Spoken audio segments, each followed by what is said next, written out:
हतो वा प्राप्यसि स्वर्गं जित्वा वा भोक्ष्यसि महीम्। तस्मात् उत्तिष्ठं कौन्तेयं युद्धाय कृतनिश्चयः। भगवान श्री कृष्ण कहते हैं गीता के द्वितीय अध्याय 37वें श्लोक में, हे अर्जुन, युद्ध करो।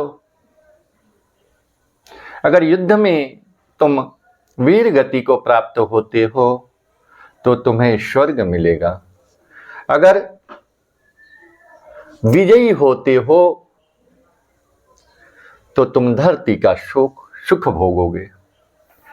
इसलिए हे अर्जुन, हे कौन्तेय, उठो और निश्चय करके युद्ध करो। ये तो रहा गीता के इस अध्याय का, इस श्लोक का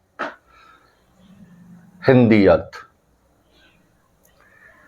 भगवान कृष्ण ने यहाँ स्पष्ट शब्दों में कहा है कि वर्तमान में जो कर्म होते हैं, वर्तमान के कर्म श्रेष्ठकर हैं। दोस्तों, हम लोग जो हैं भविष्य को लेकर चिंतित रहते हैं कि कल क्या होगा, मेरे बच्चों की शादी कैसे होगी, बच्चों की पढ़ाई कैसे होगी। हम लोग छोटी छोटी बातों को लेके इतने ज़्यादा चिंतित होते हैं जिससे हमारा वर्तमान खराब हो जाता है। इतनी चिंता, इतनी शोकग्रस्त रहते हैं भविष्य को लेके कि हम अपने वर्तमान को खराब करते हैं। एक व्यक्ति जो कहीं काम करता है और वह छोटे से ओहदे पे है और उसकी ख्वाहिश बड़ी रहती है, लेकिन वह व्यक्ति ये नहीं सोचता कि जिस ओहदे पे, जिस पद पे मैं हूँ, उस पद पे ही कार्य ऐसा करूँ जिससे मेरा प्रमोशन हो जाए, मैं ज़्यादा सैलरी मिले।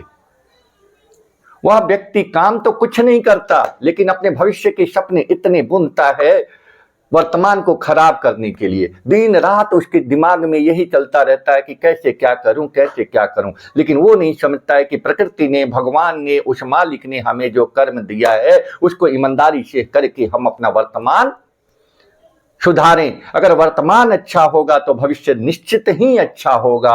वर्तमान में जो हम कर्म करते हैं इससे भविष्य की नींव पड़ती है।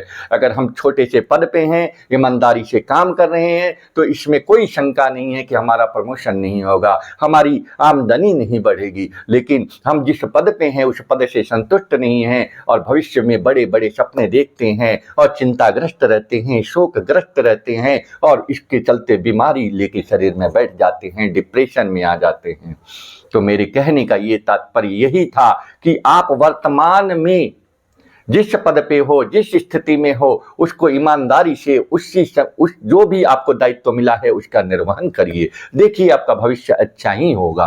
भगवान कृष्ण ने गीता में देखा, अर्जुन युद्ध नहीं कर रहे थे, वर्तमान को, भविष्य को लेके इतने चिंतित थे कि अगर इनको मैं मारूंगा तो ये होगा, अपने पितामह से कैसे युद्ध करूं, अपने भाइयों से कैसे युद्ध करूं, अगर युद्ध में से सना हुआ जो रस होगा उसका आनंद कैसे लूंगा विजय होने का। इतने सारे चिंता उनके मस्तिष्क में थी, जिसके चलते भगवान कृष्ण ने ये गीता की रचना कर डाली। और यह गीता जो है वास्तव में आज के समय में, आज से 5000 वर्ष कही गई, लेकिन आज के समय में काफी सार्थक है, जीवन जीने का आधार है। तो कभी मेरा आप सभी से यही आग्रह है कि अगर नौकरी करते हैं तो वर्तमान में जो काम मिला है उसको अच्छा करिए ताकि आपका प्रमोशन हो और आपका भविष्य अच्छा हो। अगर आप पढ़ाई करते हैं तो वर्तमान में जिस क्लास में है, जिस सब्जेक्ट को लिए हैं उसमें अच्छा करिए ताकि आपका भविष्य अच्छा हो। अगर आप जिस स्कूल में हैं उस स्कूल में, चाहे वो नामी बड़े स्कूल की श्रेणी में नहीं है,